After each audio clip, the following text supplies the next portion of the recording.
पिता त्वमेव त्वमेव बन्धुश्च सखा त्वमेव त्वमेव विद्या द्रविणं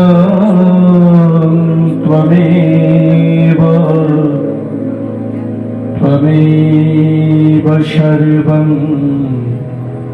मम देव देवः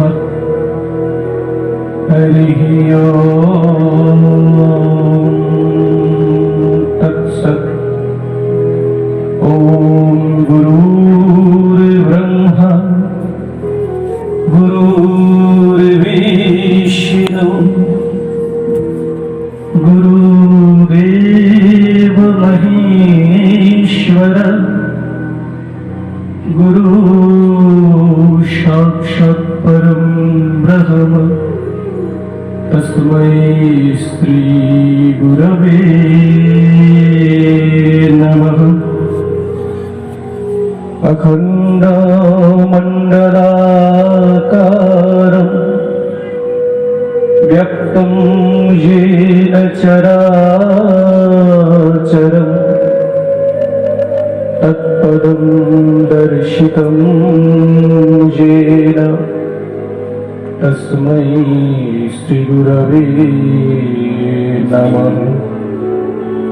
अज्ञानतिमिरान्धस्य ज्ञानाञ्जनशलाकया चक्षुरुन्मीलितं येन तस्मै श्रीगुरवे नमः। ॐ ब्रह्मानन्दं परमसुखदं केवलं ज्ञानमूर्तिं द्वन्द्वातीतं गगनसदृशं तत्त्वमस्वादिलक्ष्यम् एकं पुण्यं विमलमचलं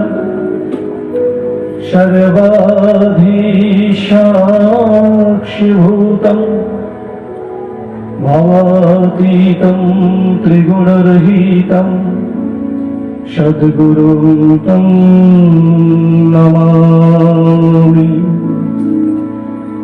हे कृष्ण करुणा सिन्धु दीनबन्धु जगत्पते गोपेश गोपिका कान्त राधाकान्त नमोऽस्तुते। तप्तकाञ्चन गौराङ्गी राधे वृन्दवनेश्वरी वृषभानुसुतां देवी त्वं नमामि हरिप्रिया। वृन्दावै तुलसी देव्यै प्रियायै केशवस्य च विष्णुभक्तिप्रदे देवी सत्तवत्यै नमो नमः। वञ्चाकल्पतरुभ्यश्च कृपासिन्धुभ्येव च পতিতানাং পাবনেভ্যো বৈষ্ণবেভ্যো নমো নমঃ। ওম অসতো মা সদ্গময় তমসো মা জ্যোতির্গময় মৃত্যুর্মামৃতং গময়। ওম শান্তি শান্তি শান্তি।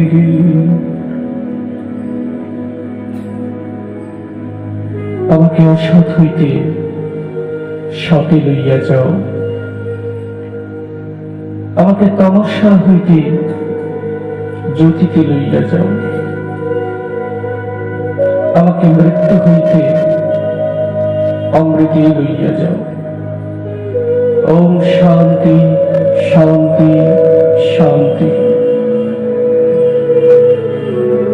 পুরুষোত্তম ভগবান শ্রীকৃষ্ণের জীবন পাদ পদ্মে আমার সহস্র কোটি প্রণাম নিবেদন করি।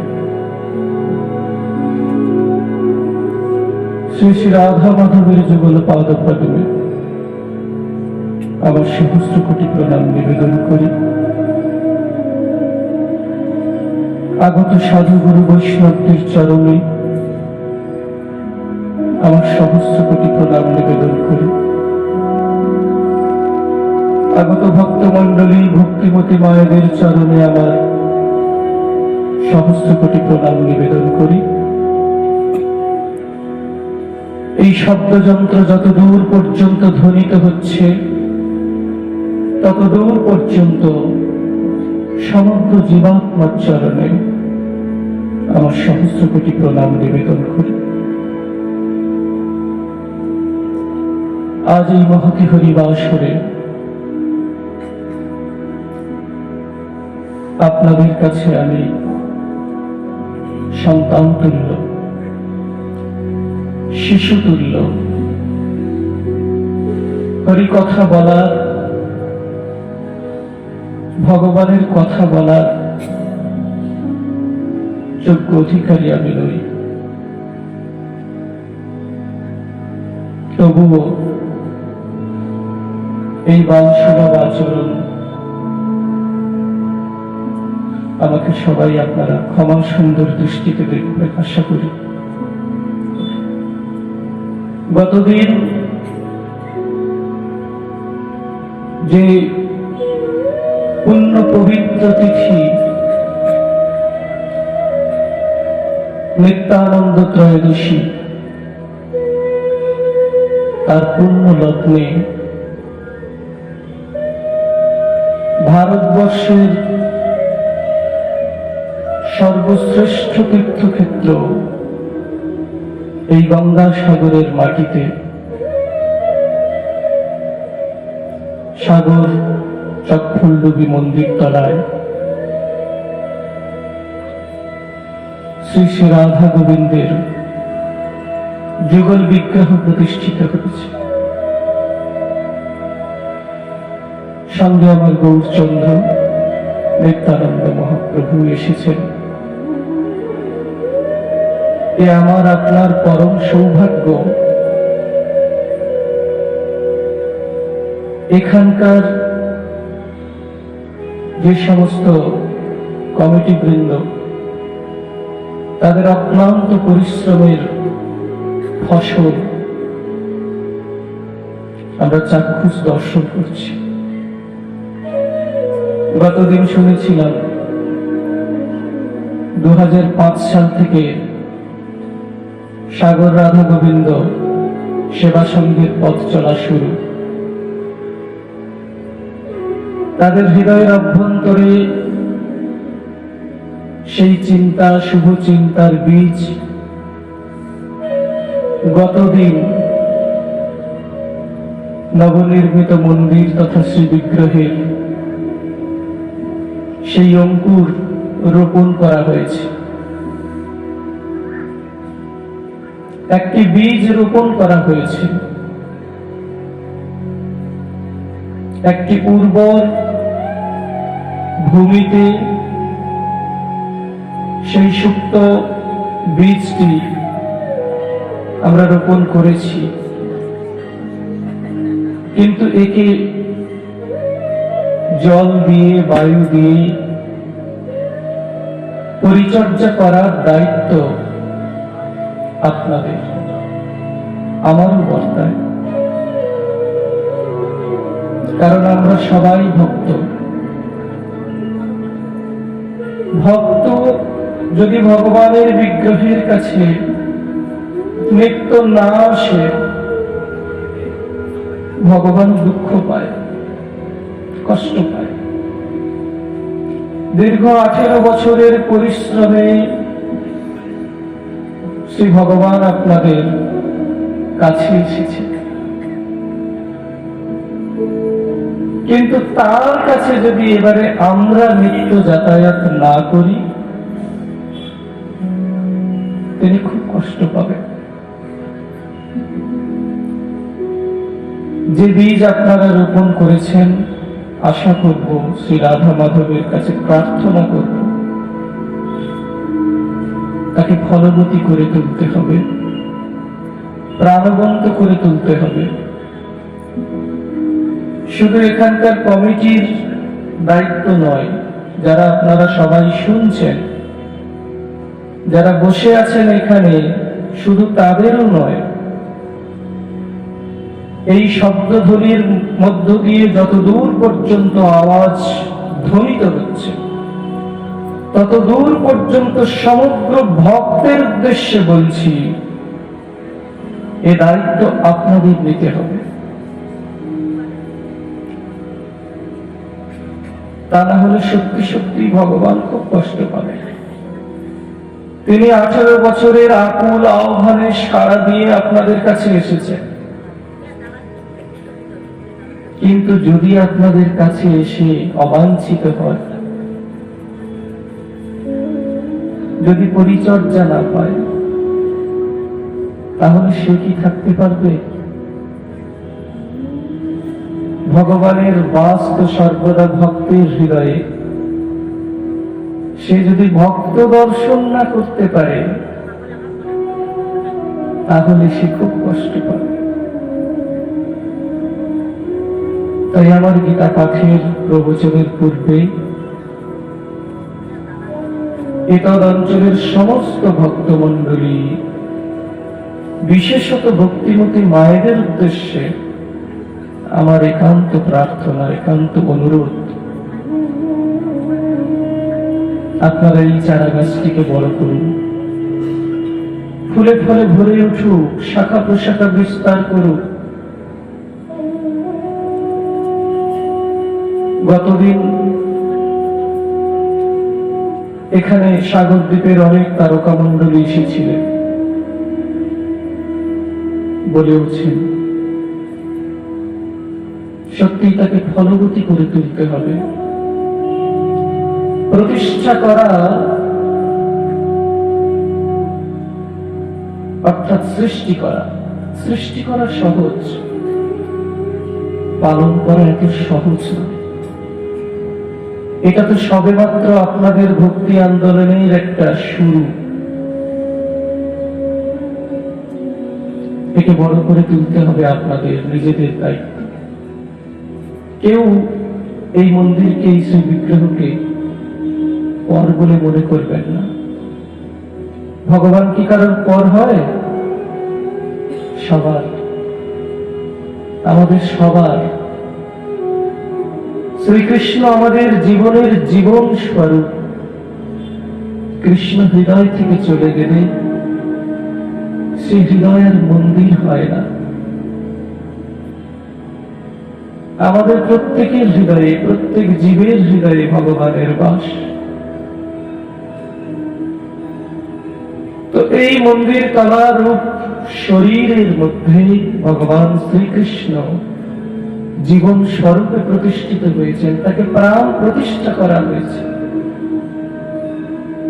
তন মন প্রাণ দিয়ে তাকে আরাধনা করতেই হবে। এ আমাদের দৃঢ় প্রতিজ্ঞাবদ্ধ হতে হবে। ভগবানকে যদি আমরা ছেড়ে দিই, আমি শূন্য হয়ে যাব। আর কিছু থাকবে না। বিষয়কে নিয়ে গর্ব করবেন, বিষয় থাকবে। অর্থ সম্পত্তি নিয়ে গর্ব করবেন, সেগুলো থাকবে। দোতলা তিনতলা বাড়ি, কোটি কোটি টাকা নিয়ে গর্ব করবেন, থাকবে। পকেটের টাকা পকেটে থাকবে, জামা পরা থাকবে, দেহ নিথর হয়ে যাবে। গর্ব করার একটাই শ্রী ভগবান। যে হৃদয়ে ভগবানের বাস, সেই ভক্তেরই গর্ব। আজকের এই পবিত্র হরিবাসরে সত্যি সত্যি আপনারা যদি অন্তর থেকে তাকে ডেকে থাকেন, আমি কথা দিচ্ছি এই মন্দিরতলা, এই রাধা মাধবের বিগ্রহ সারা সাগর দ্বীপের গর্ব হয়ে দাঁড়াবে, যদি আপনারা সত্যি সত্যি অন্তর থেকে তাকে ডাকেন। কৃষ্ণ আমাদের থেকে দূরে নয়, কৃষ্ণ বাইরে নেই, রাধা গোবিন্দ বাইরে নেই, আমাদের প্রত্যেকের হৃদয় মন্দিরে তিনি বিরাজমান। আমাদের হৃদয় মন্দিরের প্রতীক রূপে এই নবনির্মিত মন্দির। হৃদয়ে রাধা গোবিন্দকে তো দেখতে পাই না, আর আমাদের এই কামনা পূরিত, লালসা লোভ জনিত এই দুটো চোখ দিয়ে তাকে দেখতে পাই না। তাই যদি চাক্ষুষ দর্শন করি সে বিগ্রহকে,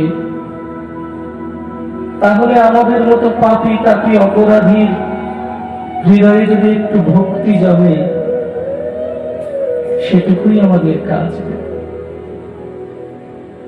আপনারা যারা আছেন প্রত্যেকেই নিজেদের এখনই কথা দিন, এখনই প্রতিজ্ঞা করুন। কাছাকাছি আমরা যারা আছি ভক্তরা,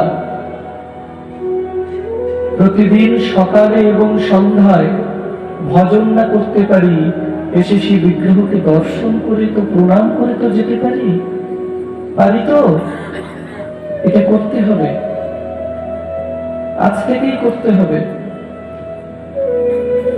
ব্যস্ত মানুষ, ব্যস্ততম দুনিয়া, প্রত্যেকেই সংসারের মধ্যে বাধা আছি, সংসার চক্র ছেড়ে যাওয়ারও উপায় নেই। মহামায়া এমন কলে আবদ্ধ করে দিয়েছে, সে কল থেকে ছেড়েও যেতে পারছি না। এমত অবস্থায় কি করব? অন্তর থেকে দুটো চোখের জল যদি তাকে প্রতিদিন সকালে একটু দর্শন করে তার উদ্দেশ্যে দিই, সন্ধ্যাবেলা বাড়ি ফেরার পথে চুপ করে মন্দির তলা থেকে একটু হেঁটে এসে যদি ঠাকুরকে প্রণাম করে যাই, তাহলেও ঠাকুর সন্তুষ্ট হবে। ওরে না না, আমার ভক্তরা আমাকে প্রতিষ্ঠা করেছে, তিনি তো সব জানেন। কলিযুগের অন্নগত প্রাণ, পেটে যদি একবেলা খিদে না থাকে, ঠাকুর ঠাকুর সব মাথা থেকে উড়ে যাবে। তাই তাদেরকে বাঁচতে হবে, খাটতে হবে। কিন্তু খাটার সঙ্গে সঙ্গে আমাকে যারা প্রতিষ্ঠা করেছে, তারা তো একটু দেখে যাচ্ছে যে ভগবান আপনি একটু কেমন আছেন দেখি, তারও মন একটু শান্তি পাবে। এখন হয়তো অনেকে বলবেন, কি এখানে বসে আলফাল বকছি, পাথরের মূর্তি আমাদের কি দেখবে? তাকে প্রাণ দিয়ে প্রাণ প্রতিষ্ঠা করেছি, সে কেন দেখবে না? তাকে দেখতে বাধ্য। সে নিজে কথা দিয়েছে, ভক্ত যদি অন্তর থেকে আমাকে ডাকে, আমি সর্বদা তার জন্য সব কিছু ত্যাগ করে যেতে প্রস্তুত। তাই একটুখানি ভক্তির অঞ্জলি সে ভিক্ষে করে আমাদের কাছে। আসুন আজকের শ্রীমদ্ ভগবদ গীতার একটুখানি শ্রবণ করি। ওম মঙ্গলাচারণম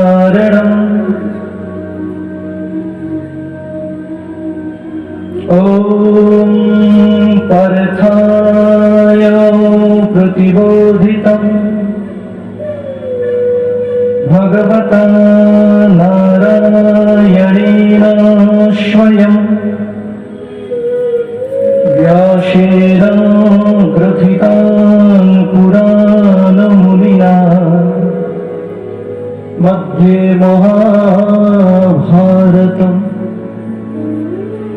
अद्वैतामृतवर्षिणीं भगवतीमष्टादशाध्यायिनीम् अम्ब त्वामनुसन्दधामि भगवद्गीते भवद्वेषिणि नमस्तुते व्यासो विशालबुद्धे फुल्लारविन्दायतपत्रनेत्रम् येन त्वया भारततैलपूर्णः प्रज्वालितो ज्ञानमयः प्रदीपः प्रपन्नोपारिजाताय स्तोत्रवेत्रैकपाणये ज्ञानमुद्राय कृष्णाय गीतामृतदुहे नमः। सर्वोपनिषदो गावो दग्ध्वा गोपालनन्दनः पार्थो वत्ससुधीर्भुक्त्वा दुग्धं गीतामृतं महः। वसुदेवसुतं देवं कंसचाणूरमर्दनं देवकी परमानन्दं कृष्णं वन्दे जगद्गुरुं। भीष्मद्रोणो तथा जयद्रथजना गन्धारनीलोत्पला शल्यग्रहो कृपेण वहनि कर्णेन विराकुला अश्वत्थामो विकर्णघोरमकरा दुर्योधनावर्तिने शत्रुर्ना खलु पाण्डवैरणनदी कैवर्तके केशवः पराशर्यवचस्वरोजममलं गीतार्थबन्धोत्कटं नानाख्यानैककिशरं हरिकथा सम्बोधनाबोधितम्। लोके सज्जनो षट्पदैरहरः पेपीयमानं मुदा भूयाद् भारतो पङ्कजं कलिमल प्रध्यंशीना श्रेयसि। मूकं करोति वाचालं पङ्गुं लङ्घयते गिरिं यत्कृपातमहं वन्दे परमानन्दो माधवम्। यं ब्रह्मा वरुणेन्द्र रुद्रमरुतः स्तुन्वन्ति दिव्यैस्तवैः वेदैः साङ्गोपदक्रमोपनिषदैः गायन्ति जन्सामगः। ज्ञानावस्थिततद्गतेन मनसा पश्यन्ति निजं योगिनः यस्वन्तं न विदुःशुरासुरगणा देवाय तस्मै नमः।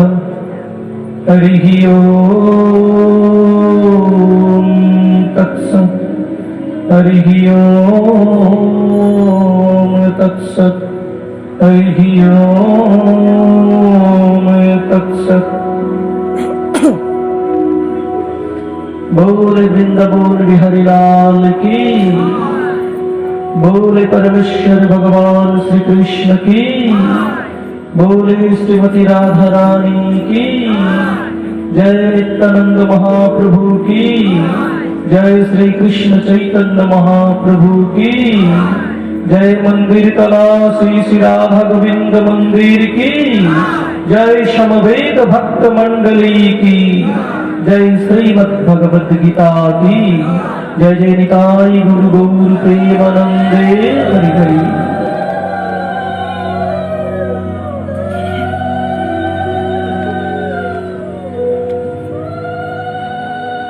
পার্থায় প্রতিবোধিতম,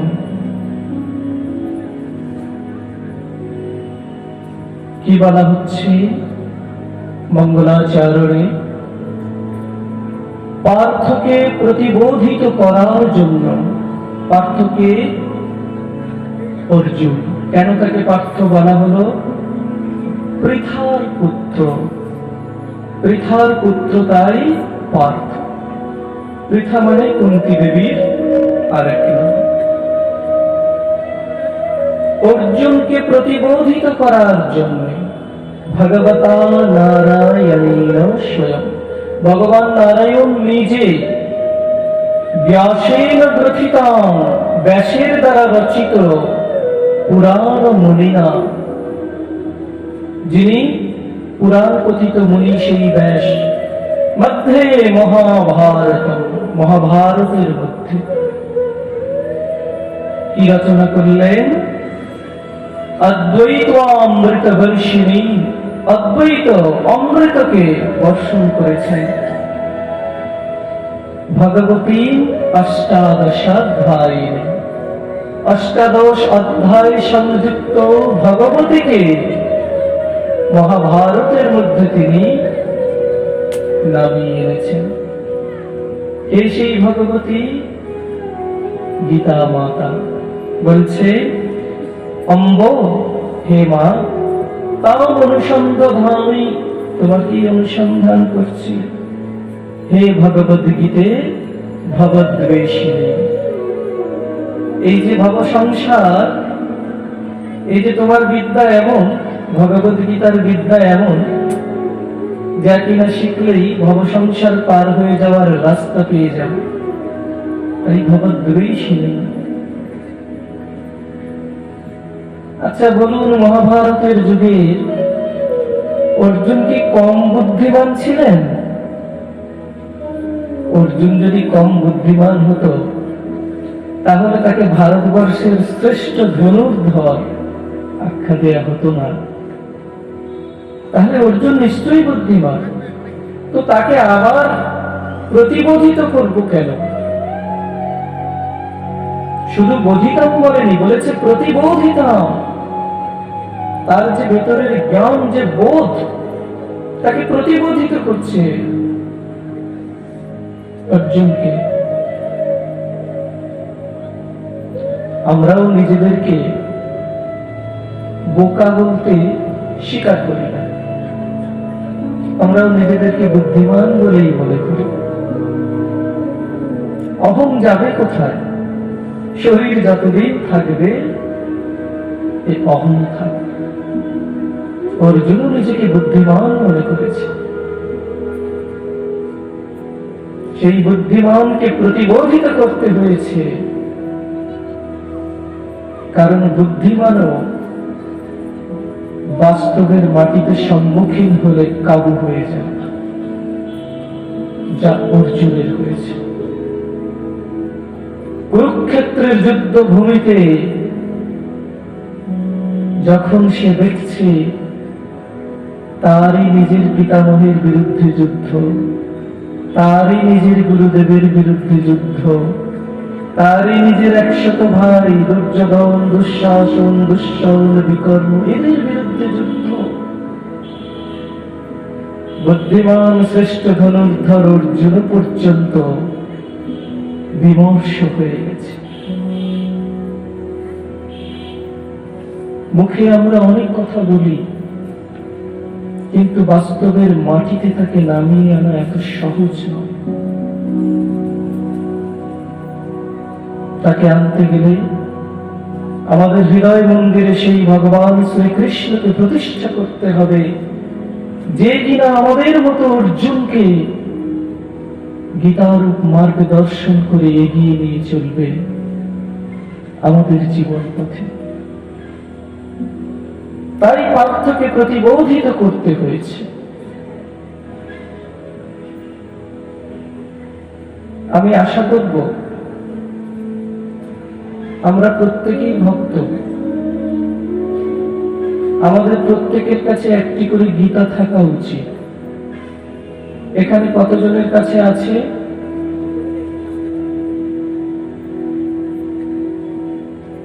দুঃখ পাওয়ার কারণ নেই, আগামী দিন থেকে প্রত্যেকেই গীতা আনবেন। গীতা স্বয়ং ধর্ম, গীতা স্বয়ং ধর্ম, গীতা প্রত্যেকেই আনবেন। আর যখন আমি শ্লোকগুলো পাঠ করব, গায়ন করব, আপনারাও সঙ্গে সঙ্গে শ্লোকগুলো দেখবেন, তাতে হৃদয়ে আরো ভালোভাবে গাঁথা হয়ে যাবে। এটা করবেন, শুধু শুনলে হবে না, বুঝতে হবে। আবার শুধু বুঝলে হবে না, উপলব্ধি করতে হবে। আবার শুধু উপলব্ধি করতে হলে হবে না, তাকে কর্মের মাটিতে নামাতে হবে। তাই গীতার এত গুরুত্ব। গীতার যে কথা আপনাকে বিশ্বাস করতে হবে না, আপনি নিজে নিজে নিজের জীবনে পরীক্ষা করে দেখবেন, প্রতিফলিত হবে। সেই জন্য গীতাকে বলা হয়েছে ফলিত বিজ্ঞান, প্র্যাকটিক্যাল। আজকের দিনের আধুনিকতম সমাজ, সবাই বলবে আপনি জ্ঞান দিয়ে ভ্যান চালাচ্ছেন, ও ফাঁকা ওয়াজ বুলি আড়িয়ে লাভ নেই, আপনি আমাকে দেখান। অর্জুন সেই রকম ট্যালেন্টেড ছেলে, কৃষ্ণের ফাঁকা গুলিতে সে ভুলে যায়নি। কৃষ্ণ যতবার উত্তর দিচ্ছে, অর্জুন তার প্রতি উত্তরে আবার প্রশ্ন ছুটছে। ভগবান একবারও কিন্তু বিরক্তি প্রকাশ করেন, মৃদুমন্দ হাসি হেসে হেসে তার উত্তর দিচ্ছে। আবার অর্জুন প্রশ্ন ছুটছে, আবার কৃষ্ণ উত্তর দিচ্ছে। দশম অধ্যায়ে বিভূতি যুগে এসে ভগবান শ্রীকৃষ্ণ বলছে, দেখো আমি সব, এই সমগ্র বিশ্ব ব্রহ্মাণ্ডে এমন কিছু নেই যেখানে আমি নেই। অর্জুন মেনে নিয়েছে, কিন্তু সেই ঘুরে ফিরে একাদশ অধ্যায়ে বিশ্বরূপ দর্শনে এসে বলছে, ভগবান আপনি যা বললেন আমি সব সত্যি বলে মেনে নিলাম, কিন্তু যা বললেন তাকে আমি দেখতে চাই। শুধু শুনলে বিশ্বাস করলে হলো না।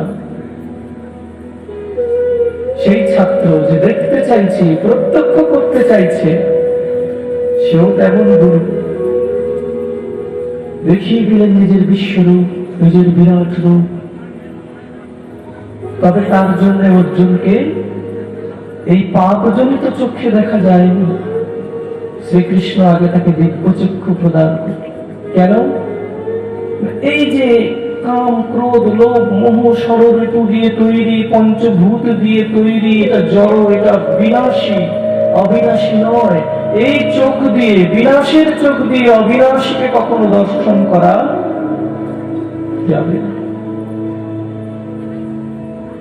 তাকে দিব্য দৃষ্টি দিয়ে দেখতে হবে, অন্তরে অনুভব করতে হবে। কৃষ্ণ সেই গুরু যা প্রত্যক্ষ দর্শন করিয়েছে। গীতা সেই গ্রন্থ যে আপনাকে কখনো বলবে না আমি যা বলছি তুমি মেনে নাও।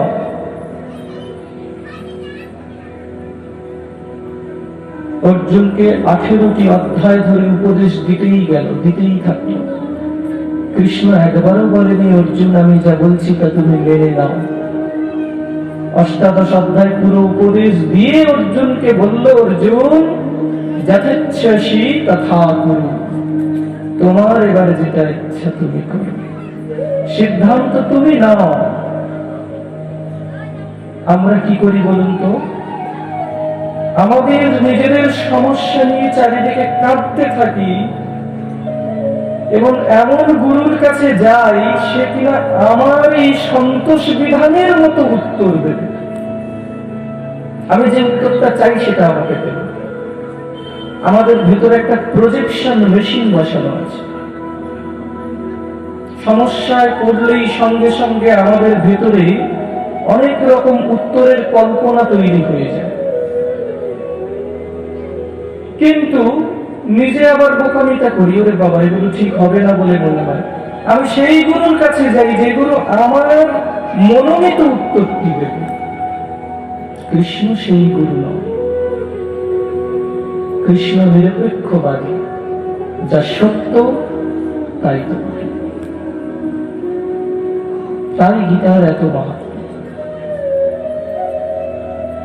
অন্যান্য ধর্মগ্রন্থের গুলো যেখানে রচনা হয়েছে, যদি বলি বেদ, বেদ অপৌরুষীয়, তা রচনা হয়নি, মুনি ঋষিগণ দর্শন করেছেন। কিন্তু সেই দর্শন করতে গিয়েও তো তাদের গভীর জঙ্গলে, হিমালয়ে কত কৃচ্ছতা সাধন করে, তপস্যা করে তাদের সেই মন্ত্র দর্শন করতে হয়েছে। রামায়ণ, 18টি মহাপুরাণ, 18টি উপপুরাণ, শুধু আমার ধর্মগ্রন্থ বলে নয়, অন্যান্য সম্প্রদায়ের যত ধর্মগ্রন্থ আছে, শান্ত পরিবেশে সেগুলোকে চিন্তন মন্থন করে করা হয়েছে। কিন্তু সমগ্র বিশ্ব জুড়ে এমন কোন গ্রন্থ দেখাতে পারবেন যে গ্রন্থ একটা যুদ্ধক্ষেত্রে উৎপন্ন হয়েছে? ব্যতিক্রম শ্রীমদ্ ভগবদ গীতা, যে গ্রন্থের অবতারণাই হয়েছে যুদ্ধক্ষেত্রে, যে যুদ্ধক্ষেত্র একদিকে কৌরবগণ দাঁড়িয়ে, অন্যদিকে পাণ্ডব সৈন্যগণ দাঁড়িয়ে দুর্যোধনের হৃদয়ে হর্ষ উৎপন্ন করার জন্য পিতামহ ভীষ্ম যুদ্ধের শঙ্খ নিনাদ করে দিলেন।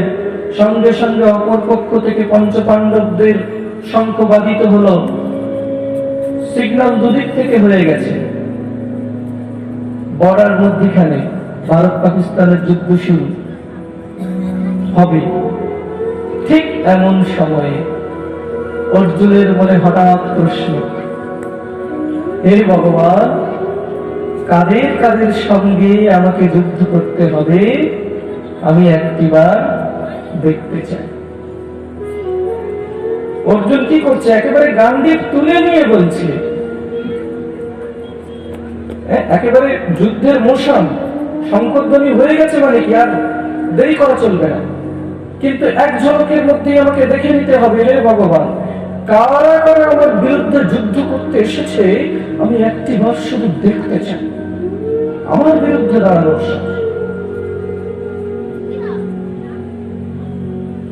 অহং জেগে উঠেছে। কৃষ্ণ বুঝে গেছে, সঙ্গে সঙ্গে নিয়ে গেল এমন এক জায়গায়, এমন এক জায়গায় অর্জুন গিয়েই দেখলো তার সামনেই তার নিজের পিতামহ, যে পিতামহ তাকে ছোটবেলা থেকে কোলে পিঠে করে মানুষ করেছে।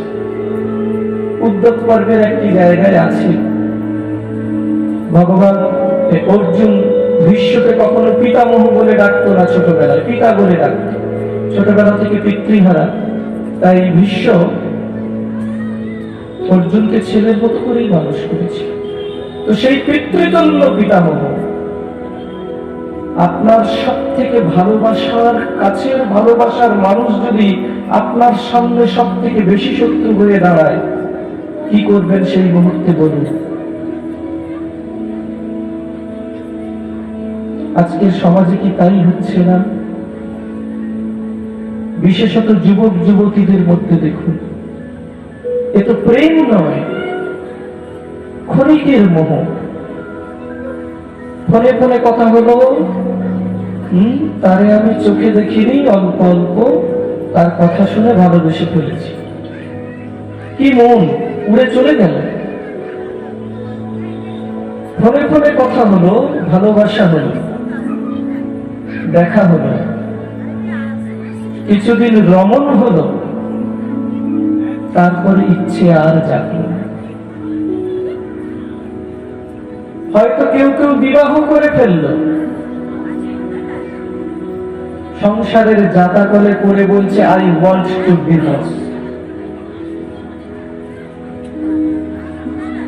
এই তো হচ্ছে সমাজ, যা কিনা অর্জুনের মতো। আমার সামনে যদি আমার সব থেকে ভালোবাসার লোকটি আমাকে সব থেকে বেশি আঘাত করে, অপমান করে, কি করব? কি করছি? সুইসাইড। রেল লাইনে মাথা, হাতে বিষ নিয়ে ছুটে যাচ্ছি। এই তো হচ্ছে প্রত্যেক পরিবার অর্জুনের মতো বিষাদে মগ্ন, বিষাদে মগ্ন। অর্জুন বিষাদ যোগ শুধু গীতার মধ্যে নেই, সমাজের সর্বত্র ছড়িয়ে রয়েছে। আমাদের প্রত্যেকের হৃদয়ের মধ্যে অর্জুনের বিষাদ অহরহ ডুকরে ডুকরে কাঁপছে, যন্ত্রণা দিচ্ছে।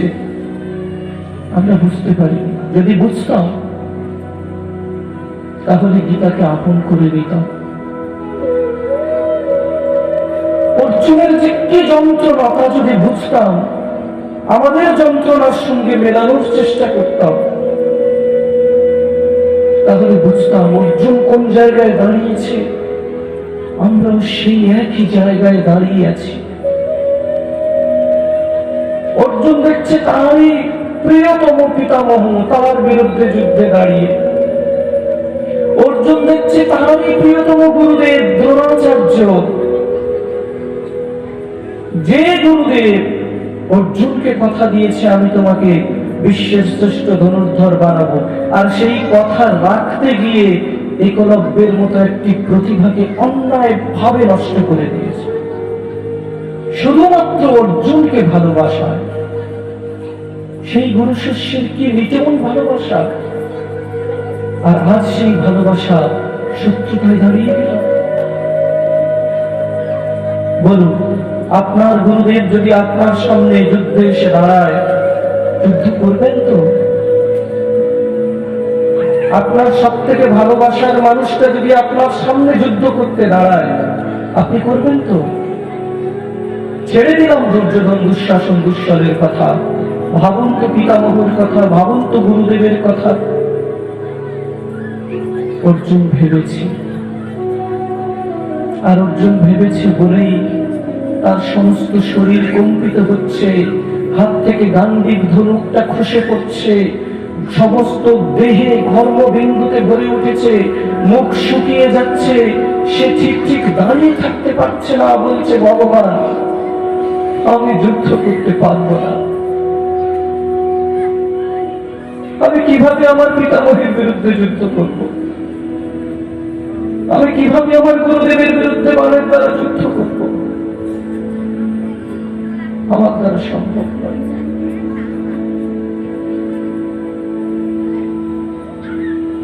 কিন্তু আমরা অর্জুনের মতো সেই সৎ নয়। কৃষ্ণের বাণী হৃদয়ে ধারণ করা তো দূরের কথা, আমরা অর্জুনই হয়ে উঠতে পারিনি এখনো। যে অর্জুন শুধু যুদ্ধের ভয়ঙ্কর দিকটা ভাবেনি, আরো অনেক কিছু ভেবেছি। আস্তে আস্তে আমরা সেই দিকে এগোবো। কিন্তু যাদের কাছে গীতা আছে তারা এখনই খুলুন, প্রথম শ্লোকটি গায়ন করুন আমার সঙ্গে সঙ্গে। ওম শ্রী পরমাত্মনে নমঃ। তত প্রথম অধ্যায়ঃ অর্জুন বিষাদ যোগঃ। ধৃতরাষ্ট্র উবাচ ধর্মক্ষেত্রে কুরুক্ষেত্রে সমবেতাযুজুৎসবঃ মামকাঃ পাণ্ডবাশ্চৈব কিমকুর্বত সঞ্জয়।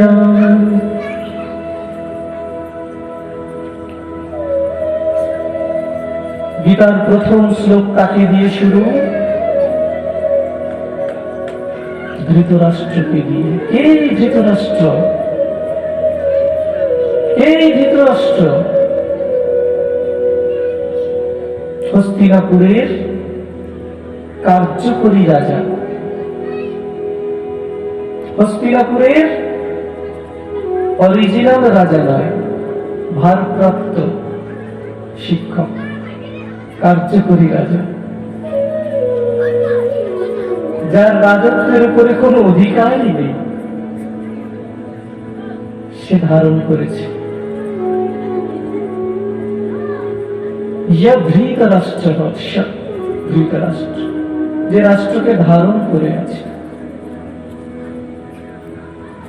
এই ধৃতরাষ্ট্র বলছে ধর্মক্ষেত্রে কুরুক্ষেত্রে। আমি একটু আগে বলেছিলাম প্রত্যেকেই গীতা রাখবেন। কেন? গীতা স্বয়ং ধর্ম। দেখুন, গীতার প্রথম শ্লোকের প্রথম শব্দটি কি? ধর্মক্ষেত্রে কুরুক্ষেত্রে। তাহলে প্রথম শব্দ কি? ধর্ম। গীতা শব্দ, গীতা শুরুই হচ্ছে ধর্ম শব্দ দিয়ে। আবার ব্যাকরণগত দিক থেকে দেখতে গেলে গীতা পুরোটাই ধর্মের মধ্যে আছে। ব্যাকরণের প্রত্যাহার বলে একটি সংজ্ঞা আছে। প্রত্যাহার কাকে বলে? ধরুন একটা বই, তার যত অক্ষর আছে তার প্রথম অক্ষরটি নেবে আর একেবারে শেষ পাতার শেষ লাইনের শেষ শব্দের শেষ অক্ষরটি নেবে, নিয়ে দুটোকে জুড়ে দিল, দিলে যেটা হবে সেটাই পুরো বই হয়ে গেল। গীতার প্রথম শব্দ ধর্ম। ধর্মকে ভেঙে দিই, দুটো অক্ষর হলো, একটা ধর একটা ম। তাহলে প্রথম অক্ষর নিলাম। গীতার শেষ শ্লোক কি? যত্র যোগেশ্বর কৃষ্ণ যত্র পার্থো ধনুর্ধরঃ তত্র শ্রী বিজয়োর ভূতি ধ্রুব নীতির্মতির মম। শেষ শব্দ কি? মম। মমর শেষ অক্ষর কি? ম। তাহলে গীতার প্রথম অক্ষর কি? ধর, শেষ অক্ষর কি? ম। দুটোকে জুড়ে দিন, কি হলো? ধর্ম। তাহলে গীতা কার মধ্যে অন্তর্গত? ধর্মের। গীতা স্বয়ংই ধর্ম। গীতা হৃদয়ে রাখা মানে ধর্মকে সঙ্গে রাখা, ধর্মকে হৃদয়ে ধারণ করে রাখা। ধর্ম তাই যা আমাদের ধারণ করে।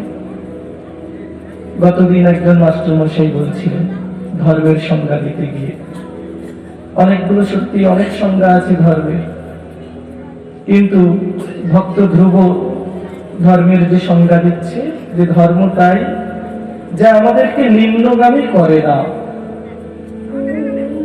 আমাদেরকে ধারণ করে রাখে, এই ধর্ম। ধ্রিয়তে অনেন ইতি ধর্ম, যা আমাকে ধারণ করে রাখে। উঁচুতে ওঠাবে না কিন্তু নিচেও নামাবে না, তাই ধর্ম। ধর্ম ধারণ করে আধ্যাত্মিকতা, আধ্যাত্মিকতা আমাদেরকে উপরে ওঠায়। এই দুটো যার মধ্যে থাকবে সে সাধক স্তরে উঠে যাবে। ধর্মের সঙ্গে আধ্যাত্মিকতা, গীতায় তো আধ্যাত্মিকতারই নিদর্শন। তাই প্রথম শ্লোকের প্রথম শব্দটি হলো ধর্ম, তাই গীতা ধর্ম। গীতা থাকা মানে ধর্ম থাকা। ধৃতরাষ্ট্র বলছেন কি? ধর্মক্ষেত্রে কুরুক্ষেত্রে। ধর্মক্ষেত্র রূপ কুরুক্ষেত্র। কুরুক্ষেত্রকে ধর্মক্ষেত্র বলা হয়েছে কেন? এর পুরাণ কথিত অনেক কাহিনী আছে। বলা হয়েছে এই যে হস্তিনাপুরের যে বংশধর, বংশরা, এই বংশের একজন অগ্রজ, তার নাম ছিলেন রাজা কুরু। কয়হস্য রয়হস্য। সেই কুরু রাজা ওই ক্ষেত্রটিকে কর্ষণ করেছিলেন। আগেকার দিনে রাজারা হাল করত, রাজারাও চাষ করত, হ্যাঁ, সেই কুরু রাজা এই ক্ষেত্রকে কর্ষণ করেছে। আবার কোন গ্রন্থে বলা হচ্ছে কুরু রাজা ওই ক্ষেত্রে তপস্যা করেছে, তপস্যা করে দেবতাদের কাছ থেকে বর পেয়েছিলেন যে ওই ক্ষেত্রে যার মৃত্যু হবে সে মুক্তি পেয়ে যাবে। তপস্যালব্ধ স্থানের ফল। আবার আমাদের জাবাল উপনিষদে আছে, তৎকালীন দিনের বৈদিক ঋষিগণ ওই কুরুক্ষেত্র নামক স্থানে অনেকদিন ধরে যজ্ঞ করেছিলেন, সেই জন্য ওই স্থানটা তৎকালীন সময়েই ধর্মক্ষেত্র হিসেবে পরিচিত ছিল। তো সেই ধর্মক্ষেত্রে কুরুক্ষেত্রে সমবেতা সবাই মিলে মিলিত হয়েছে। যুযুৎসবহ, কিসের ইচ্ছায়? যুদ্ধের ইচ্ছায়। তো যুদ্ধের ইচ্ছায় কারা মিলিত হয়েছে? কৌরবরা, পাণ্ডব। ধৃতরাষ্ট্র কাকে বলছে? প্রশ্নটা সঞ্জয়কে বলছে। ধর্মক্ষেত্রে কুরুক্ষেত্রে সমবেতা যুযুৎসবঃ মামকাঃ পাণ্ডবাশ্চৈব কিম কুর্বত সঞ্জয়। মামকা আমার পুত্ররা, মম, মম থেকেই মামকা। মম মানে কি? এই মমতে যত দোষ, মমর যত পাপ নেই। মামকা আমার পুত্ররা, পাণ্ডবা পাণ্ডুর পুত্ররা। কি অপূর্বত, কি করেছিল সঞ্জয়? অপূর্বত হচ্ছে অতীতকাল। আমাদের অনেকের মধ্যে এখনো একটি ধারণা স্পষ্ট নেই। এই যে শ্লোকটি বলেছি, আমি এই শ্লোকের কথা বলছি, ধর্মক্ষেত্রে কুরুক্ষেত্রে। এই শ্লোক ধৃতরাষ্ট্র সঞ্জয়কে যখন বলেছে, সেটি যুদ্ধের 10ম দিনে বলা হয়েছে। কিন্তু গীতা ঘটে গেছে যুদ্ধের প্রথম দিন। কৃষ্ণ অর্জুনকে গীতার উপদেশ দিয়েছে কোন দিনে? যুদ্ধের প্রথম দিনে, অগ্রহায়ণ মাসের শুক্লপক্ষের একাদশী, যাকে আমরা মোক্ষদা একাদশী নামে জানি। সেই দিনেই গীতা জয়ন্তী দিবস, গীতার জন্ম। তো সেই দিনেই শ্রীকৃষ্ণ অর্জুনকে গীতা শিক্ষা দিয়েছে। কিন্তু এটা রিপিট টেলিকাস্ট হচ্ছে, আমরা যেটা পাচ্ছি সেটা রিপিট টেলিকাস্ট হচ্ছে। ধৃতরাষ্ট্র সঞ্জয়কে জিজ্ঞাসা করছে, সঞ্জয়, ধর্মভূমি কুরুক্ষেত্রে যুদ্ধের ইচ্ছায় আমার পুত্ররা, পাণ্ডু পুত্ররা কি করেছিল? কিম অপূর্বত, অপূর্বত সংস্কৃততে অতীতকাল, লং, পূর্বত অপূর্বত করেছিল। কবে বলছে? যুদ্ধের 10ম দিনে। আচ্ছা, যদি এইটা জানি, এখন জেনে গেলাম যুদ্ধের 10ম দিনে ধৃতরাষ্ট্র প্রশ্ন করেছে। আচ্ছা, কেন যুদ্ধের প্রথম দিনে জিজ্ঞাসা করলো না? ক্ষেত্রের মাঠে ছিল। প্রতিদিন সঞ্জয় সন্ধ্যাবেলা এসে ধৃতরাষ্ট্রকে খবর দিত, মহারাজ, আজকের পিতামহ ভীষ্ম পাণ্ডবদের এত শৈল বিনাশ করে দিচ্ছে। ধৃতরাষ্ট্র মনে মনে আনন্দিত, বাইরে কিছু বলছে না, মনে মনে আনন্দিত, বাহ, আমার ছেলেরা দিচ্ছে। কিন্তু 10 দিনের দিন এমন কি হলো? ধৃতরাষ্ট্রকে ঘুরিয়ে প্রশ্ন করতে হলো সঞ্জয়কে, যুদ্ধের প্রথম থেকে কি হয়েছে আমাকে বলো। না, 10 দিনের দিন সেই ঘটনাটি ঘটেছে, পিতামহ ভীষ্ম সরসজ্জায় শায়িত। অবাক কাণ্ড, পিতামহ ভীষ্ম পরাজিত কি করে হলো? সঞ্জয়কে বারে বারে প্রশ্ন করছে। সঞ্জয় যখন এসে ছুটে বলছে, মহারাজ, পিতামহ ভীষ্ম সরসজ্জায় শায়িত, পরাজিত। ধৃতরাষ্ট্র চমকে উঠেছে, ভীষ্মকে পরাজিত করেছে এমন কি? তখনই ধৃতরাষ্ট্রের টনকটা রয়েছে। তাহলে বলছে, সঞ্জয়, তুমি প্রথম থেকে কি ঘটেছে আমাকে বিস্তারিত বলো। এতদিন জানার ইচ্ছে ছিল না, ইচ্ছে হবেও না। আমি যদি দেখি আমার পুত্ররা পরপর জিতছে, আমি কেন জিজ্ঞেস করতে যাব? কোনো কিছু একটা অঘটন বলে তবে না যাই। এটা গেল পুরাণের কাহিনী। কিন্তু আমি গীতার পুরাণ কথা বলতে এখানে বসি, আমি বসেছি বাস্তবের মাটিতে গীতাকে দেখতে। গীতা আমাদের বাস্তব জীবনে কতটা প্রয়োগ হতে পারে। আমি বলেছিলাম আপনারা ধরে নিন আপনারা ধৃতরাষ্ট্র, সত্যিই আমরা ধৃতরাষ্ট্র। রাষ্ট্রের সময় বিদ্যাসাগর এসে দেখছে মা একটা জীর্ণ শাল পরে কোন রকমে শীতটা কাটাচ্ছে। বিদ্যাসাগর কলকাতা থেকে আসার সময় একটা নতুন শাল নিয়ে এলো মায়ের জন্য, মাকে দিল, মা তুমি পড়ো। সকালে ঘুম থেকে উঠে দেখছে বিদ্যাসাগর মা সেই জীর্ণ শালটি পরে আছে। বিদ্যাসাগর অবাক, মা আমি তোমার জন্য জীর্ণ শালটি বদলে একটা নতুন শাল এনে দিলাম, তুমি পড়লে না? ভগবতী দেবী কি বলছে? ঈশ্বর, আমার মতো আমার এই গ্রামে অনেক শত শত মা আছে যাদের শীতটুকু ঢাকা দেওয়ার জন্য এই জীর্ণ শালটুকুও নেই। আমি কিভাবে সমাজের সেই মাতৃত্ব হয়ে, সমাজের সেই মা হয়ে কি করে আমি নতুন শালটি করি বল? সেই দয়ার সাগর বিদ্যাসাগরের চোখে জল। ছুটে গেলেন কলকাতা। গ্রামের প্রত্যেকটি মায়ের জন্য একটি করে শাল এনে দিয়েছে।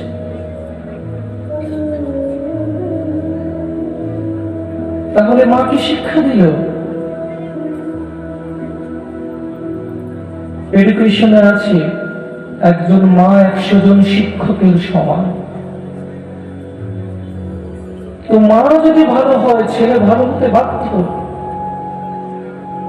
ভগবতী দেবী কি শিক্ষা দিল যে ওদের জন্য শোনাবো? বলেছে আমার মতো এমন শত শত মা আছে যাদের জীর্ণ শালটুকু নেই শীতাবৃত করার জন্য। বুঝে গেল বিদ্যাসাগর। আর আজকের দিনের মায়েরা কেমন? বাচ্চাকে ওই এখন তো সব ইংলিশ মিডিয়াম, কেজি স্কুল ইত্যাদি ইত্যাদিতে যাচ্ছে। সরকারি স্কুলে আর বাচ্চা থাকে না, মাস্টাররা আসে শুধু টাকা গুনে আর পাবে। KG school, English medium school যাচ্ছে, মায়েরা টিফিন বাক্সে করে টিফিন দিচ্ছে, দিয়ে বলছে খোকা তোকে টিফিনটা দিলাম, কাউকে দিবি না, একা খাবি। বাচ্চাদের স্বভাব কি বলুন? সবাই মিলে একসঙ্গে জটলা হয়ে এ ওরটা ভাগ করবে, খাবে, সেটা স্বাভাবিক প্রবৃত্তি। এটা ছেলেদের থাকে, শিশু সুলভ। মা বলে দিয়েছে কাউকে দিয়ে খাবি না, তুমি একা খাবে। মা ছেলেও বড় হয়ে বলছে মা আমি তোমাকেও দেব না, যাও তুমি বৃদ্ধাশ্রমে। তুমিই তো শিখিয়েছো কাউকে দিয়ে খাবি না বাবা, একা খাবো, তো একাই খাবো, তোমাকেও কেন দেবো? আপনি যেমন শিক্ষা দেবেন ছেলেকে, সে তেমন ভাবেই বেড়ে উঠবে। নিজের ছেলে কি দোষ করছে না করছে সেটা না জেনে পরের ছেলে আমার ছেলেকে মেরেছে, দুমদাম গিয়ে চড়ালাম। প্রত্যেকেই আমরা ধৃতরাষ্ট্র। দুর্যোধন এত অন্যায় করেছে, ধৃতরাষ্ট্র পিতা হয়ে একবারও দুর্যোধনকে শাসন করার প্রয়োজন মনে করেনি। কিন্তু মা হিসেবে গান্ধারী অনেকবার সাবধান করে দিয়েছে। ধৃতরাষ্ট্রকে বলেছে পর্যন্ত শোনেনি।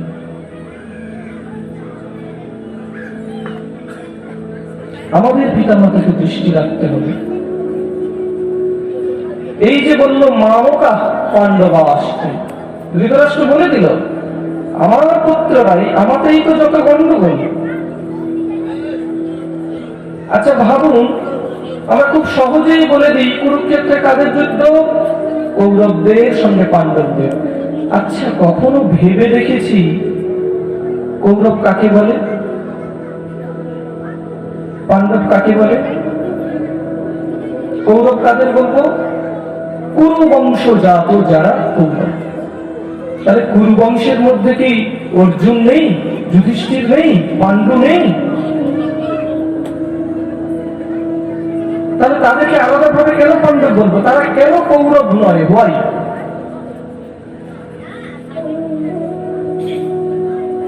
এই বিভেদ দৃষ্টি তো ধৃতরাষ্ট্র দেখানো, আমার ছেলেটা আমার, ভাইয়ের ছেলেটা ভাই। এখনো চলছে, এখনো চলছে, প্রত্যেকের চলছে, আমার ছেলেটা আমার, ভাইয়ের ছেলে। এই বিভেদ দৃষ্টি থেকেই যুদ্ধ আরম্ভ। ভগবান শ্রীকৃষ্ণ বলছেন গীতাতে, সমত্তম যোগ উচ্চতে, যেদিন তুমি সমদৃষ্টি হতে পারবে সেই দিন যোগ হবে, যুক্ত হবে, মিলন হবে সব। কিন্তু আমাদের সে যোগের দৃষ্টি নেই, সমান দৃষ্টি নেই। আচণ্ডাল ব্রাহ্মণকেও সমান দৃষ্টিতে দেখতে পারিনি, নিজের ভাইয়ের ছেলেকে নিজের মতো করে দেখতে পারিনি। আনতে হয় এত দ্বন্দ্ব, এত কুরুক্ষেত্র। দেখুন, প্রথম শ্লোকটাতেই কত কিছু বলা হয়ে গেল। গীতার 700টি শ্লোকের যদি প্রথম শ্লোকে এত কিছু বলা থাকে, বাকি শ্লোকগুলো আরো কি আছে, তাই না? সেই জন্যে গীতা বাস্তবের মাটিতে দাঁড়িয়ে আছে। দেখুন, অন্যান্য ধর্মগ্রন্থ সব বলবে সংসার ছেড়ে বেরিয়ে এসো, সন্ন্যাস নাও, সন্ন্যাসী হয়ে যাও, সংসার বিরাট, সংসার ত্যাগ করে দাও, তা না হলে তুমি ভগবানকে পাবে না। গীতায় একটি শব্দও লেখা নেই যে তুমি সংসার ছেড়ে বেরিয়ে সন্ন্যাস নাও, ভগবানকে পাও। এই একটি গ্রন্থ। আচ্ছা, আমাদের সমাজে যদি 100 কোটি মানুষ হয়, আমি কথায় ধরে নিচ্ছি, 100 কোটি মানুষের মধ্যে 1 কোটি পাবেন যারা সন্ন্যাসী। 99.9 কোটি সংসারী আমরা। নিশ্চিত আমাদের ধর্মগ্রন্থ কেমন হওয়া উচিত? সেই সংসারী মানুষের জন্য, গৃহস্থের জন্য। তাই গীতা এত গুরুত্বপূর্ণ। এটা সংসারের, গৃহস্থের, প্রত্যেকটি মানুষের, না শুধু গৃহস্থের, একটা ছাত্রের জন্য গীতাও বহু দূর পর্যন্ত এগিয়ে নিয়ে যেতে পারে। শুধু ছাত্র নয়, যে যে ব্যবসাতে, যে ক্যাটাগরিতে আছে, প্রত্যেকের জন্য গীতার প্রয়োজন। কিন্তু তাকে সেই মন দিয়ে দেখতে হবে, বুঝতে হবে। তো সেই অর্জুন আজকের দেখছে। দেখুন, ধৃতরাষ্ট্র কখনো অর্জুনকে নিজের বলে ভাবেনি, কিন্তু অর্জুন তার ভাইদের নিজের বলে ভেবেছে। আমি আমার বংশকে নাশ করে দেব। অর্জুন বলছে এখানে, দৃষ্টেমং সজনম কৃষ্ণ যজৎসং সমুপস্থিতং শীদন্তি মম গাত্রাণি মুখং চ পরিশুষ্বতি। হে কৃষ্ণ, যুদ্ধক্ষেত্রে যুদ্ধে বিলাসী আমার স্বজনদের দেখে, স্বজন। দেখুন অর্জুনের মহত্বতা কোথায়। অর্জুন কেমন চরিত্রে, দুর্যোধন কেমন চরিত্রের তুলনা করুন। যে যুধিষ্ঠির, ভীম, অর্জুন, নকুল, সহদেবকে জতুগৃহে দাহন করে পুরানোর চেষ্টা করলো দুর্যোধন, ভীমকে বিষ খাইয়ে মারার চেষ্টা করলো দুর্যোধন, তাতেও স্বাদ মিটল না। বনবাসে পাঠানো হলো 12 বছর, তাতেও স্বাদ মিটল না। 1 বছর অজ্ঞাতবাস, তাও এসে চাইছে, বলছে কি, বিনা যুদ্ধে নাহি দিব সুচাগ্রহে। এত কিছু অত্যাচার করেছে, তবু অর্জুন বলছে স্বজনদের দেখে, হায় রে স্বজনের কি মহিমা। আজকের বাবা মায়েরাও অর্জুনের দশায় আছে। ছেলেকে সব দিয়ে দেওয়ার পরেও ছেলে ঘুরে লাথি মারছে, তাও বলছে ও আমার ছেলে, কোথায় যাবো ওকে ফিরে।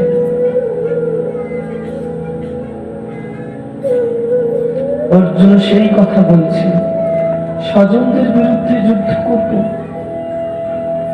হয় না।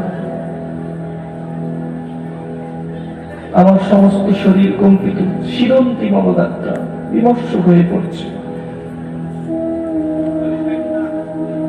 বলছে নতাংশে বিজয়ং কৃষ্ণ নচরাজং সুখানি চ কিং রাজ্যেন গোবিন্দ কিং ভোগৈর্জীবিতেন বা। হে কৃষ্ণ, আমি জয় চাই না, আমি রাজ্য চাই না, সুখ ভোগ চাই না। হে গোবিন্দ, আমার রাজ্যে কি প্রয়োজন? সুখ ভোগে জীবন ধারণে কি প্রয়োজন? যাদের জন্য রাজ্য ভোগ সুখ কামনা করছি, তারাই এখন অর্থ প্রাণের আশা ত্যাগ করে যুদ্ধের জন্য উপস্থিত। ভাবুন সব পিতা মাতারা, যারা নিজেদের ছেলে পেলেদের কাছ থেকে বাঞ্ছিত, অপমানিত, লাঞ্ছিত হচ্ছে।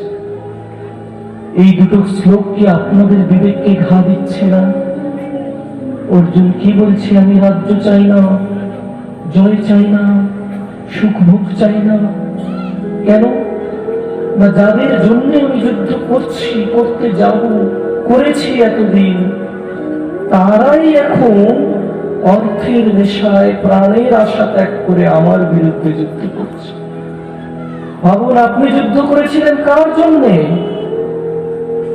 আপনার সন্তানকে মানুষ করার জন্য। আপনার সন্তানকে মানুষ করার জন্য আপনি অন্যায়ভাবে অনেক কাজ করেছেন। অন্যের ছেলেকে ঠকিয়েছেন, অন্যের সঙ্গে বিশ্বাসঘাতকতা করেছেন, অন্যের হয়তো কেউ দুমুঠো অর্থ, মানে দুমুঠো পেটের জ্বালায় অন্যের কাছ থেকে অর্থ চুরি করে এনে ছেলেকে খাইয়েছেন। সেই ছেলে অর্থের নেশায় আপনার পেটে লাথি মারছে।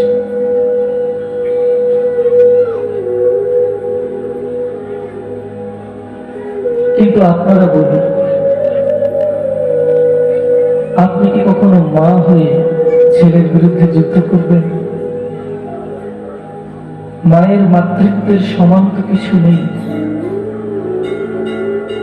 আমাদের মহারাজ একটি সত্যি ঘটনা অবলম্বনে বলতেন, খুব করুণ কাহিনী। বলছে একজন বিধবা মা, স্বামী নেই, ছেলেকে মানুষ করবে বলে তার অনেক আশা। ছেলে খুব বুদ্ধিমান, খুব বুদ্ধিমান ছেলে,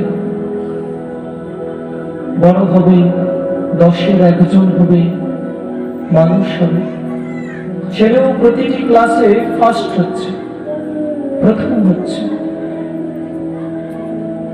তার এখানকার পড়া শেষ, এবারে তাকে পড়তে গেলে বিলেতে যেতে হবে। বলছে, মা আমি বিলেতে গিয়ে পড়াশোনা করতে চাই। এদিকে মায়ের ঘরে চাল নেই। মা বলছে, আমার যা হয় হোক, তুই মানুষ হ।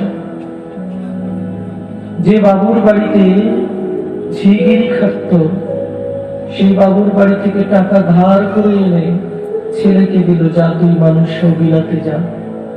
ছেলে বিলেতে গেল। মা অনেক দুঃখে কষ্টে বেঁচে পড়তে থাকলো। একটি স্বপ্ন, একটি আশা, ছেলে বড় হয়ে 10-এর একজন হয়ে আসবে, আমার গ্রামের, আমার মুখ উজ্জ্বল করবে। কত স্বপ্ন। ছেলে বেরোতে গেল, অনেক পড়াশোনা করল, চাকরিও পেল।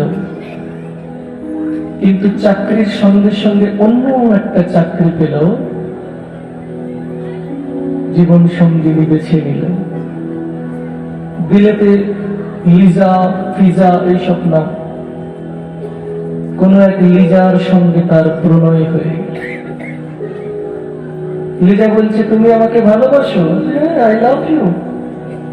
কতটা ভালোবাসো? সব থেকে বেশি তোমাকে ভালোবাসি। লিজা শুনেছে তার মায়ের তার কাছ থেকে। লিজা বলছে, তুমি তোমার মায়ের থেকে আমাকে বেশি ভালোবাসো? বলছে, হ্যাঁ, আমি আমার মায়ের থেকেও তোমাকে বেশি ভালোবাসি। বলছে, তার প্রমাণ দিতে পারবে? কি প্রমাণ চাও? লিজা বলছে, তুমি যদি সত্যি সত্যি আমাকে তোমার মায়ের থেকে বেশি ভালোবাসো, তাহলে তোমার মায়ের হৃৎপিণ্ডটি আমাকে এনে দিতে পারবে? ছেলে কথা শুনে অবাক, কিছুক্ষণ ভাবল, ভাবার পরে বলল, হ্যাঁ এনে দিতে পারবে। চলে এলো বিলেত থেকে বাড়ি। মা ভাবছে ছেলে কতদিন বাদে এসেছে, বড় হয়েছে, চাকরি পেয়েছে, এখন আমার আর কোনো আনন্দের সীমা নেই। মা সেই বাবুর বাড়ি থেকে আবার ধার দেনা করে চাল ডাল তরি তরকারি সব নিয়ে এসে ছেলের জন্য খুব সুন্দর করে রান্না করেছে। বাবু আমার কতদিন বাদে এসেছে, খুব ভালো ভালো রান্না করেছে। ছেলে মায়ের হাতে রান্না খেলো, শুয়ে পড়েছে। রাত্রি গভীর, মা শান্তিতে ঘুমোচ্ছে ছেলের চিন্তায় আনন্দে। এদিকে ছেলে হাতে করে ছুরিটা নিয়ে রাতের অন্ধকারে মায়ের দরজাটা খুলেছে। মায়ের বিছানার পাশে দাঁড়িয়েছে। মা আনন্দ বলছে, কি রে বাবু, কিছু বলবি? বলছে, মা তুমি প্রস্তুত হও। কি প্রস্তুত হব? সঙ্গে সঙ্গে দেখছে ছেলের হাতে একটা বড় ধারালো ছুরি। মা আমি কথা দিয়েছি, আমার লিজাকে আমি কথা দিয়েছি, আমি তাকে তোমার থেকেও বেশি ভালোবাসি, তার প্রমাণ দিতে হবে। তাই তোমার হৃৎপিণ্ডটি আজ আমি উপরে নেব। মা নির্ভীক, কথা নেই, শুধু চোখ ফেটে দুটো চুরি।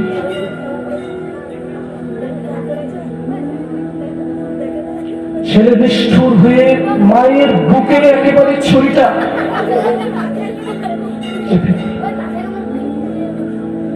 তুলে নিল মায়ের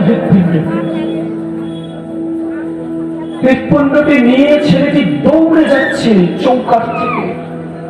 যেতে যেতে চৌকাঠে ঠক্কর খেয়ে সে পড়ে গেল। মায়ের হৃৎপিণ্ডটা ছিটকে 10 হাত দূরে পড়ল। ছেলে পড়ে গেল। মায়ের ওই 10 হাত দূর থেকে মায়ের হৃৎপিণ্ডটি বলে উঠছে, বাবু তোর লাগে তো।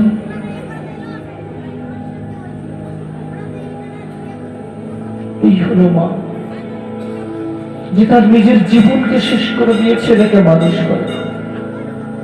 আর এই হলো ছেলে, যে কোনো এক লিজার জন্য নিজের মাকে ধ্বংস করে, মায়ের মাতৃত্বকে শেষ করে। আজ অর্জুন যা বলছে তা কি আমার আপনার কথা নয়? রাজ্য চাই না, সুখ চাই না, ভোগ চাই না, যদি আমাকে মরতেও হয় তাও মরতে রাজি, তবু যুদ্ধ করব না।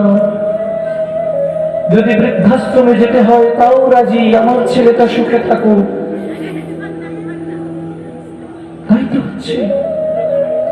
অর্জুনের বিষাদ নয়, আমাদের জীবনের বিষাদ, আমাদের জীবনে প্রতিটি মুহূর্তে হবে।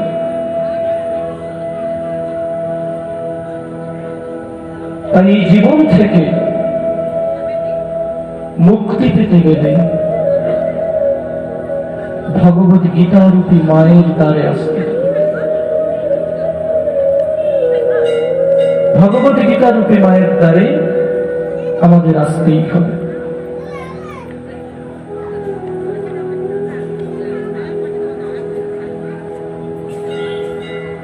একটি গীতা সম্পর্কে একটুখানি সঙ্গীত, আমার নিজেরই লেখা, সুর কিছু জানি না, ক্ষমা করে দেবেন। এখানে অনেক সঙ্গীতজ্ঞ তাল সুরকার আছে।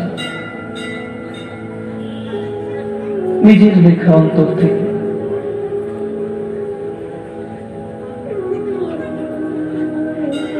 গীতার দ্বারে আসতে হবে সবাইকে একদিন, কৃষ্ণ কথা শুনতে হবে সবাইকে সেই দিন। সবাই বলবেন আমার সঙ্গে, গীতার দ্বারে আসতে হবে সবাইকে একদিন, কৃষ্ণ কথা শুনতে হবে সবাইকে সেই দিন। গীতার দ্বারে আসতে হবে সবাইকে একদিন, জোরে তালিয়া। গীতার দ্বারে আসতে হবে সবাইকে একদিন, কৃষ্ণ কথা শুনতে হবে সবাইকে সেই দিন। গীতার দ্বারে আসতে হবে সবাইকে একদিন, কৃষ্ণ কথা শুনতে হবে সবাইকে সেই দিন।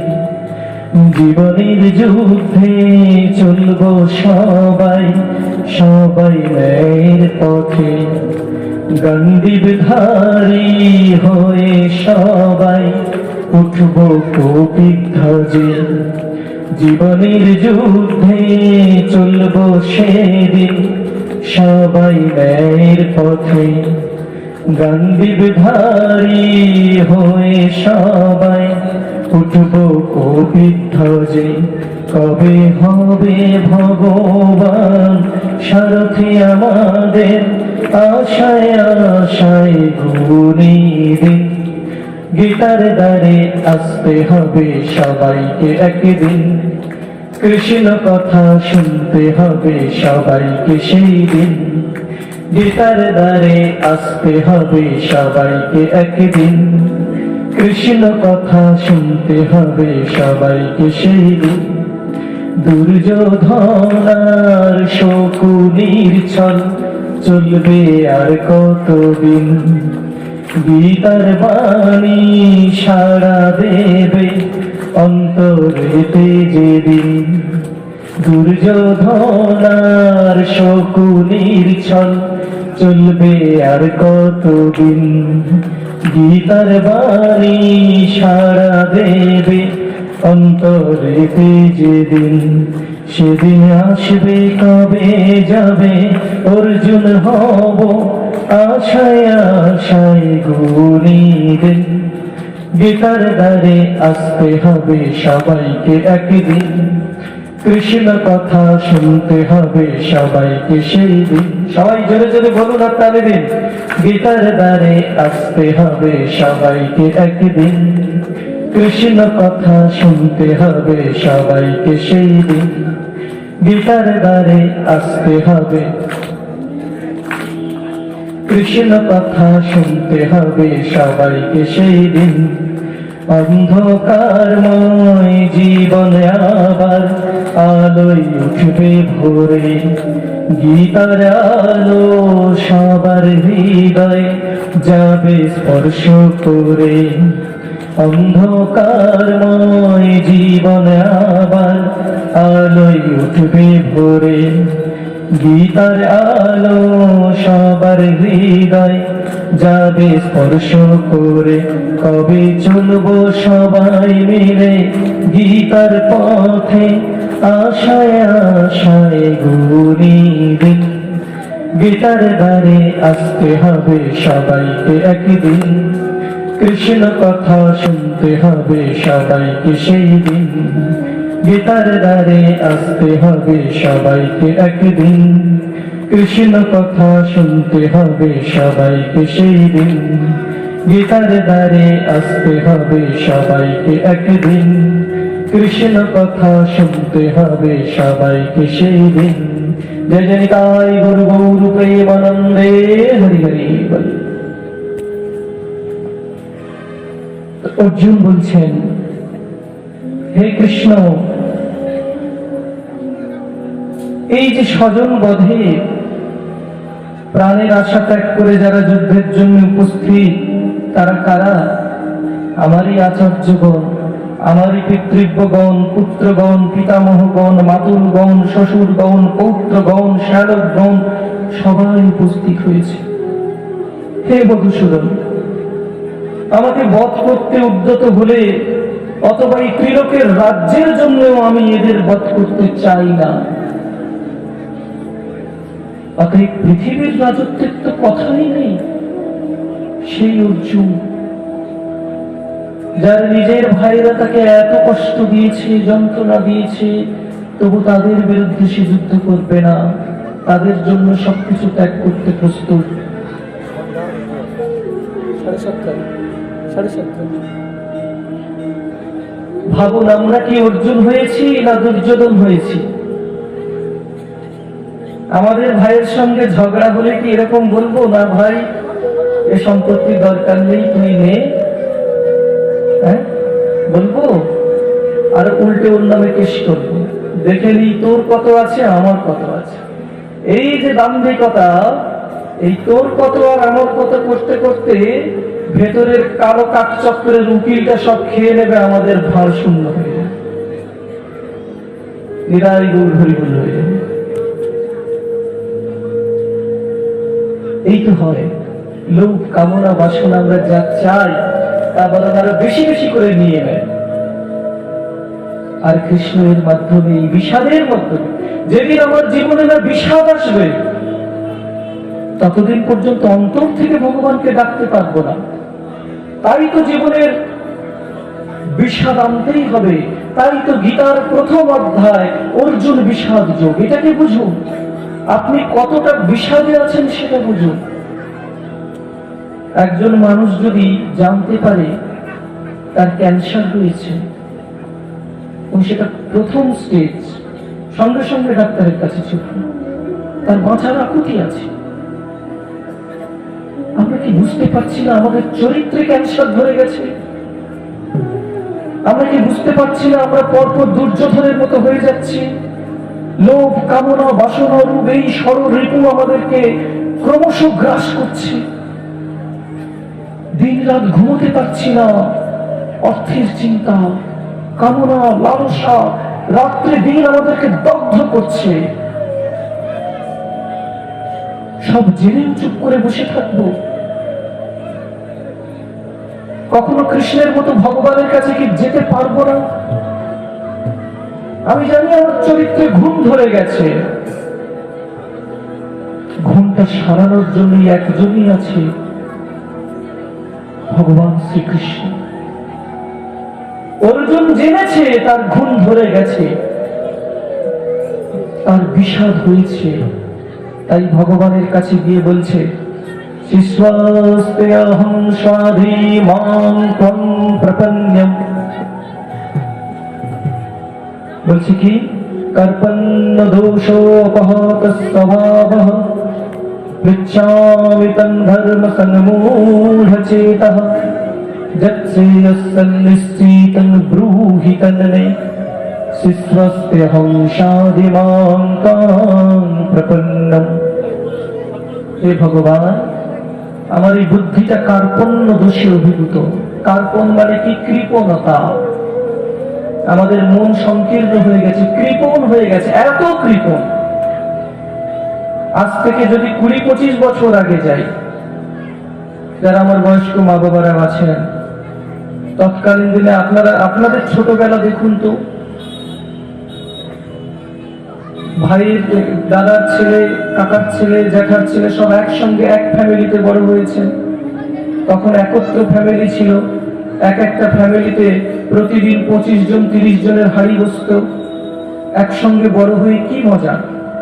আর এখন দেখুন সব নিউক্লিয়ার ভাগ হয়ে গেছে, আমি, আমার স্ত্রী, আমার ছেলে, আর কেউ নেই, আর কেউ নেই, দরকার নেই। বাবাও গেল, মাও গেল, চলে গেল। সেই জন্য আমাদের ছেলেরা বিয়ে করেই বলবে তোমরা চলে যাও। হবে? আপনি যেমনটি করবেন আপনার কর্মের প্রতিকার। নিউটনের থার্ড ল, সায়েন্টিফিক। প্রত্যেকটি ক্রিয়ার একটি সমান এবং বিপরীতমুখী প্রতিক্রিয়া আছে। আপনি যেমন ক্রিয়া করবেন আপনার প্রতিক্রিয়াও আপনার জীবনে তেমন আসবে। আপনি আপনার বাবাকে দিচ্ছেন না, আপনি ভাবছেন আমার ছেলে আমাকে দেবে, এটাই দেবে, কাজ করা। এটা বুঝতে হবে। জীবনে পিতা, মাতা, স্ত্রী, পুত্র, এগুলো সব বাহ্যিক উপাচার, ভিতরে তো আছে ভগবান জগৎপতি। তার কাছেই দেখবেন, তার কাছে প্রার্থনা করুন, আপনার সংসারও ঠিক থাকে। শ্রীমদ্ ভাগবত মহাপুরাণে আছে সংসার প্রতিপালনের খুব সুন্দর কিভাবে প্রতিপালন করতে হয়। এই যে শ্রীকৃষ্ণকে কত ভাবে আরাধনা করা যায়। কেউ পুত্র রূপে করছে, কেউ বন্ধু রূপে করছে, কেউ পিতা রূপে করছে, কেউ স্বামী রূপে করছে, কত ভাবে তাকে ভজনা করছে। সংসারে যারা আছে তাদেরকেও তাই করো। তোমার পুত্রকে তুমি গোপাল রূপে দর্শন করো, তোমার পিতাকেই তুমি শ্রীকৃষ্ণ রূপে দর্শন করো, সর্বত্র কৃষ্ণ দর্শয়তে, তবেই তো তুমি ভক্ত, তোমার সংসারও মন্দির হয়ে যাবে। আমরা দেখুন প্রত্যেকে নিজেরা দোতলা বাড়াই, তিনতলা বাড়াই, মাটির ঘর করি, যাই করি, ঠাকুর মশাইকে দিয়ে প্রতিষ্ঠা করাই না গৃহপ্রবেশ। কেন? গৃহ মন্দির স্বরূপ, সেখানে আমার পিতামাতা ভগবান, আমার ছেলে আমার গোপাল স্বরূপ, আমার স্ত্রী আমার স্বয়ং দুর্গা স্বরূপ, আমার স্বামী স্বয়ং শিব স্বরূপ। এইরকম করে ভেবে, আধ্যাত্মিক ভেবে তাদের সঙ্গে তেমন আচরণ তেমন ভাবে করতে হয়। ভগবানকে প্রার্থনা করতে হয়, আমার নয় তোমার সবকিছু, তোমারই দান, তুমিই রক্ষা করো, তুমিই পালন করো, তোমার এত চিন্তা নেওয়ার দরকার। যত বেশি দায়িত্ব তত বেশি মাথা ব্যথা হবে, সব ব্যথা ঝেড়ে ফেলে দিন না। ভগবান শেষেই কথা বলছেন, সর্বধর্মান পরিত্যাজ্য মামেকং শরণং ব্রজ অহং ত্বাং সর্বপাপেভ্যো মোক্ষয়িষ্যামি মা শুচঃ। সবকিছু ত্যাগ করে দাও, আমার শরণাপন্ন হও, আমি তোমার সব ক্লিয়ার করে দেব। যাই হোক, সময়ও নেই, আমরা আগামী দিন আবার এর পরবর্তী অধ্যায়, দ্বিতীয় অধ্যায় শ্রবণ করব। যদি আপনারা আগামী দিন সকালে শুনতে চান, যদি আসবেন বলেন, তাহলে আমি পাঠ করবো, আমি আছি 10টা থেকে 12টা। শুনতে ইচ্ছুক, যদি শুনতে ইচ্ছা করেন তাহলে আসবেন, শোনাবো। কারা ইচ্ছুক দেখি হাত তুলুন। বাহ বাহ, গৌর বিদায়। শুনতে চাইলে আমি আছি, ঠিক আছে? সবাই মিলে একটু ওম সর্বপুনীশ্বরো গাবো দুগ্ধা গোপাল নন্দনঃ পার্থো বৎস সুধীর ভুক্ত্বা দুগ্ধং গীতমৃতাং মহৎ। জয় রাধা মাধব জয় কুঞ্জ বিহারী, সবাই মিলে জয় রাধা মাধব জয় কুঞ্জ বিহারী, জয় রাধা মাধব জয় কুঞ্জ বিহারী, জয় গোপী জন বল্লভ জয় গোপী জন বল্লভ, জয় গিরিবরধারী, জয় রাধা মাধব জয় কুঞ্জ বিহারী। ওদিক থেকে সবাই একটু হাতে তালি দিন, তালি দিয়ে অনেক উপকার আছে।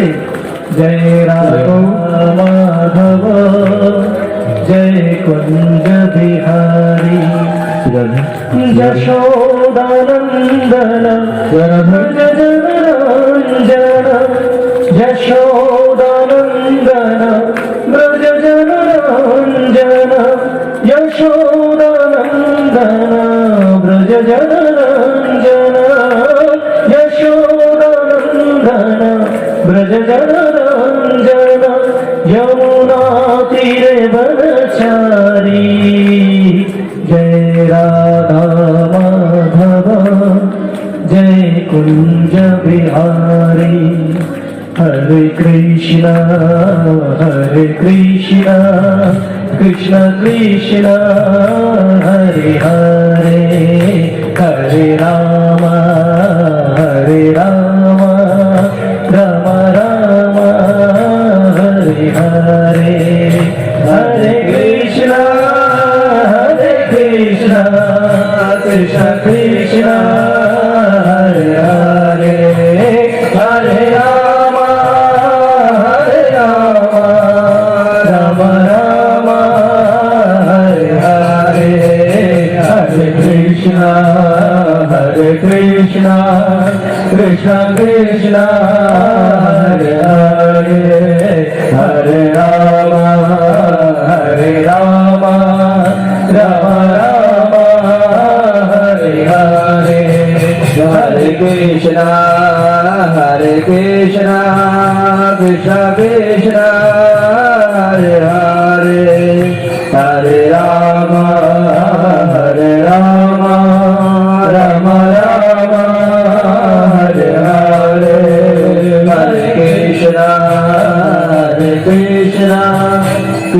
কৃষ্ণ হরে হরে হরে রাম রাম রাম হরে হরে হরে কৃষ্ণ কৃষ্ণ কৃষ্ণ হরে হরে হরে রাম রাম রাম হরে হরে হরে কৃষ্ণ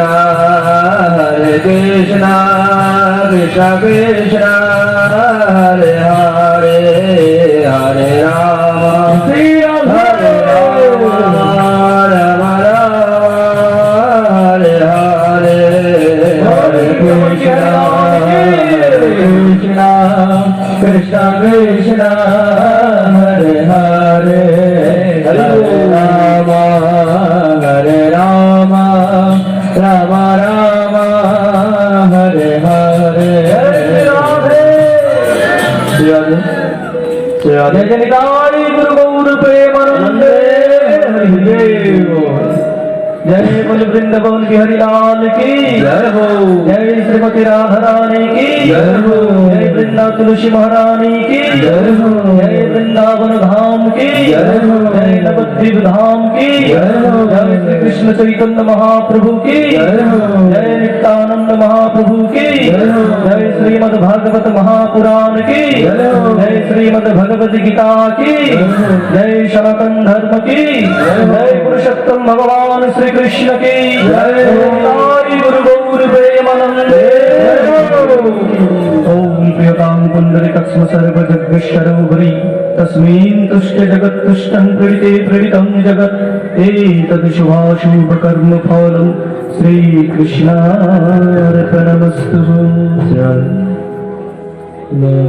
একটি নিবেদন আছে, এক মিনিট। আপনাদের সামনে আমি আপনাদের অধম সন্তান বসে আছি।